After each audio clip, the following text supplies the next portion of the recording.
President Donald Trump informed Congress on Thursday that he is canceling pay raises due in January for most civilian federal employees, citing budget constraints. But the workers still could see a slightly smaller boost in their pay under a proposal lawmakers are considering. Trump said he was axing a 2.1% across-the-board raise for most workers as well as locality pay increases averaging 25.7% and costing $25 billion. "We must maintain efforts to put our nation on a fiscally sustainable course, and federal agency budgets cannot sustain such increases," said Trump. The president last year signed a package of tax cuts that is forecast to expand the deficit by about $1.5 trillion over 10 years. Trump cited the significant cost of employing federal workers as justification for denying the pay increases, and called for federal worker pay to be based on performance and structured toward recruiting, retaining and rewarding high-performing federal employees and those with critical skill sets. His announcement came as the country heads into the Labor Day holiday weekend. The Democratic Party immediately criticized the announcement, citing the tax cuts Trump signed into law last December. The law provided steep tax cuts for corporations and the wealthiest Americans, and more modest reductions for middle and low-income individuals and families. Trump has delivered yet another slap in the face to American workers, said Democratic National Committee Chairman Tom Perez. Under the law,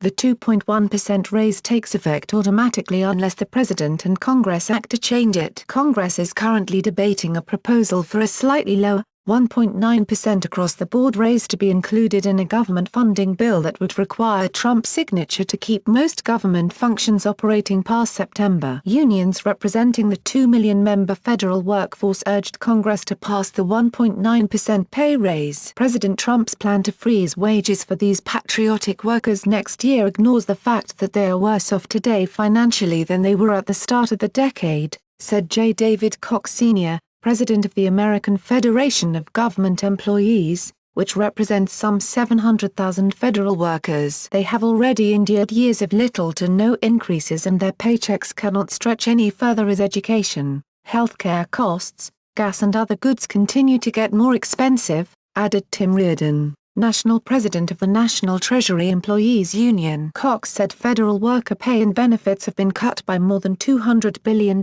since 2011, and workers are currently earning 5% less than they did at the start of the decade. In July, the Trump administration sharply revised upward its deficit estimates compared to the estimates in the budget proposal it sent Congress in February. The worsening deficit reflects the impact of the $1.5 trillion, 10-year tax cut, as well as increased spending for the military and domestic programs that Congress approved earlier this year. The administration's July budget update projected a deficit of $890 million for the fiscal year that ends September 30, up from the February estimate of $873 billion. The $890 billion deficit projection represents a 34% increase from the $666 billion deficit the government recorded in 2017. For 2019, the administration is projecting the deficit will once again top $1 trillion and stay at that level for the next 3 years. The only other period when the federal government ran deficits above $1 trillion was the 4 years from 2009 through 2012, when the government used tax cuts and increased spending to combat the 2008 fiscal crisis and the worst economic downturn since the 1930s. Rep. Jerry Connolly,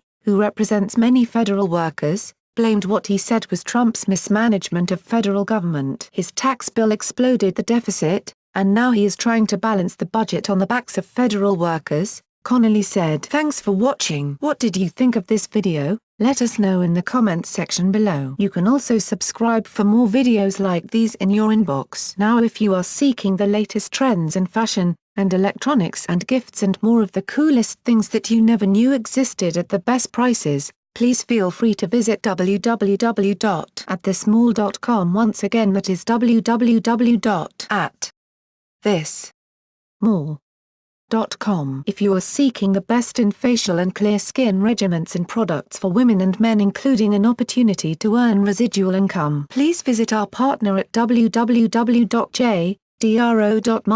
r&f.com, All links are in the description box below. Share this video with your friends and family. Since you're watching, we have a small favor to ask. More people are viewing our videos more than ever, but advertising revenues across the media are falling fast. And unlike many news organizations, we haven't put up a paywall. We want to keep our journalism as open as we can, so you can see why we need to ask for your help. Our videos and reports takes a lot of time, money and hard work to produce. Our investigative reporting uncovers unethical behavior and social injustice that helps to hold governments, companies and individuals to account. Through this we can, together, create meaningful change in the world. We do it because we believe our perspective matters, because it might well be your perspective too. For as little as $1, you can support us, and it only takes a minute. Thank you. Like and share this video on Facebook and Twitter if you agree. Don't forget to support this channel by clicking on the donation link down below and subscribing so you never miss any of our trending reports. What do you think about this video? Scroll down to comment below. Now if you are seeking the truth or guidance or need a prayer request or studies,